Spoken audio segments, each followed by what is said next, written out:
Every month, money leaves the hands of men and women who sleep in crowded dormitories after working hours and jobs away from home for a meager income. And every month, this silent transaction saves the Bangladeshi economy. A money trail drags from the Middle East, Malaysia, and more through digital wallets and exchange houses until it lands in village kitchens in Sylhet and Camilla. In 2024, these transfers hit a historic record, $26.9 billion. That is not just a statistic, it is the nation's breathing space. Remittances now equal 6.1% of the entire GDP. While the oligarchs in Dhaka were looting the reserves, these migrant workers kept refilling them. And the rhythm is measurable. In December 2024 alone, $2.6 billion entered the country. For 15 years, the regime called them Remittance Heroes in speeches, but treated them as second-class citizens in practice. They kept the state alive, but had no say in how it was run. This chapter leaves the corridors of power for the labor camps of the Middle East and Malaysia. It asks a fundamental question: can democracy travel with migrant labor?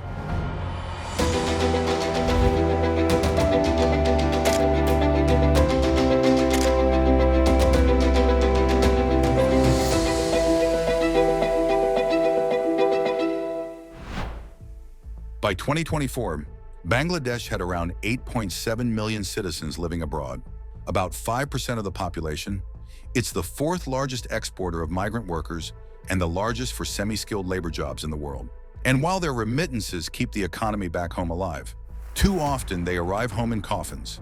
The most harrowing statistic of 2024 is the bodies. According to the Wage Earners Welfare Board, 4,813 migrant workers returned home in coffins. That is 13 bodies every single day. Official death certificates usually list cardiac arrest or natural causes, but these are healthy men often in their 20s. The case of Mohammed Shahid Mia tells a different story. He paid £3,500 to go to Qatar. Instead of a safe dorm, he was housed in a waterlogged room with exposed cables. When the rains came, he was electrocuted. His death was preventable. His rights were not under Hasina. The state accepted the money but ignored the mortality rate. Why didn't the workers complain? Because the price of speaking is deportation. In 2020, a young Bangladeshi named Rehan Kabir appeared in an Al Jazeera documentary, simply saying, "I am not a criminal, I am a human being." He exposed the Malaysian raids on worker camps during COVID, showing inhumane treatment of Bangladeshis. The retaliation was brutal. A manhunt was launched and hundreds of Bangladeshi workers were sent back as state retaliation. Hasina's government turned a blind eye to the abuse, and he was arrested, handcuffed, and expelled. His deportation sent a chilling message to millions. You are here to work, not to witness, not to question, and definitely not to contest for your rights. Not as a Bangladeshi, not even as a human being.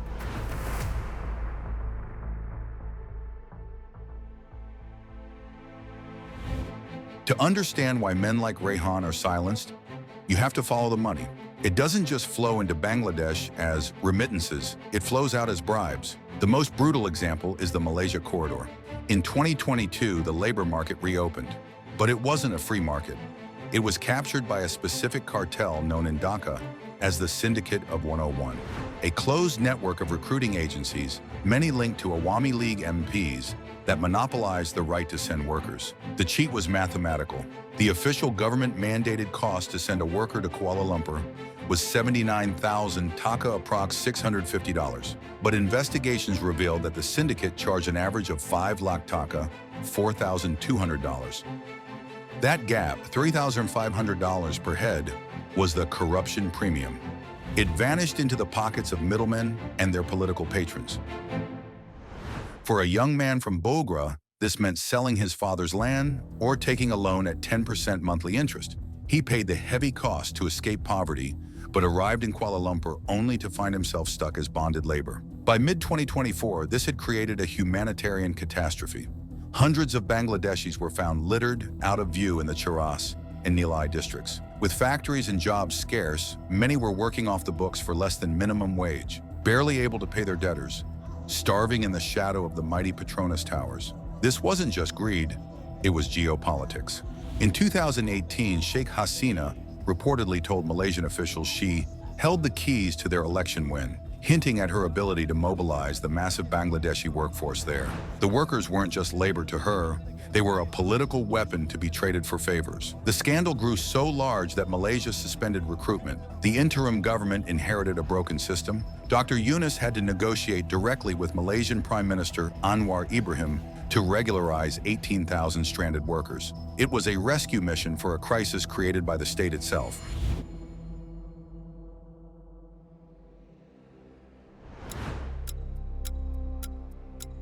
And then in the Middle East, the crisis of dignity becomes even more severe.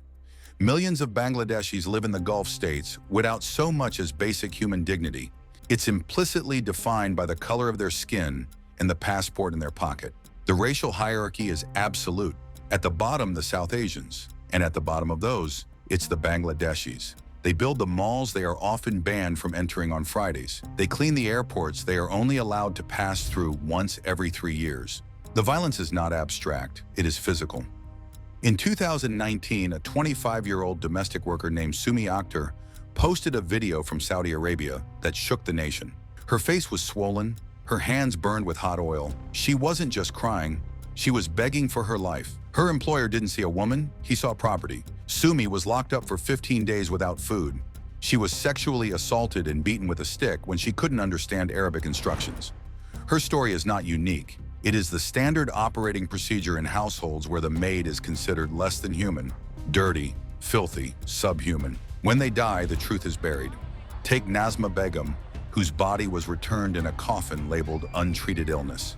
In reality, she had called her son repeatedly, screaming that she was being tortured. She died not from a disease, but from the cumulative trauma of beatings and starvation. The state accepted the body, buried the truth, and kept counting the rials. For decades, the Bangladeshi state stayed silent. They accepted the racism because they needed the remittances, and their government called them heroes at home. They let their mothers and sisters be treated as slaves because the country needed the inflows, and their families depended on that for a living.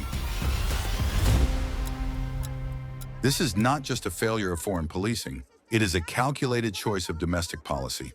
For decades, the expatriates' welfare policy has been a misnomer. In reality, it was an export policy. The state treated these men and women like barrels of oil or sacks of grain, commodities to be shipped out to keep the central bank's heart beating. The Kafala system wasn't a secret, it was a known cost of doing business. Dhaka knew that women were being locked in kitchens and men were dying on scaffolds, but the diplomatic priority was never rights. It was market share. Hasina didn't want to offend the Kafils because she was afraid they would stop buying her people.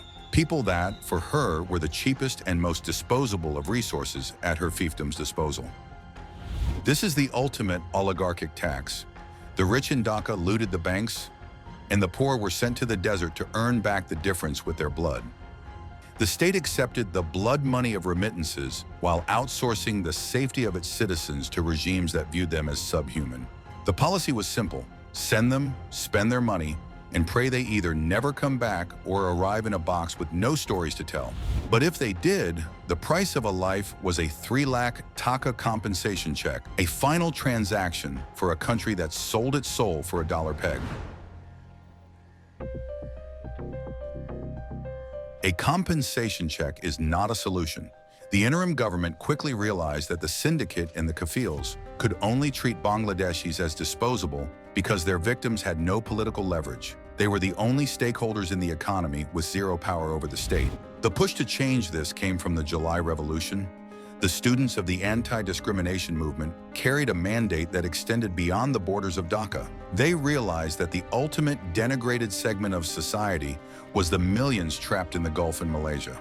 Under the July Charter, the remittance hero was finally transformed into a citizen. In November 2025, the interim government turned that mandate into law. For the first time in history, the diaspora was granted the right to vote. The logic was simple. If you fund the nation's future, you get to choose who leads it. The logistics are a high-stakes thriller.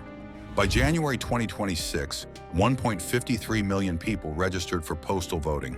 The Election Commission dispatched ballots to 767,000 voters across 121 countries. This is the first remote vote in Bangladesh's history, an attempt to bypass the geography of fear. But democracy behaves differently in different climates. In London and New York, The registration was a celebration. Help desks in curry houses, queues at the High Commission.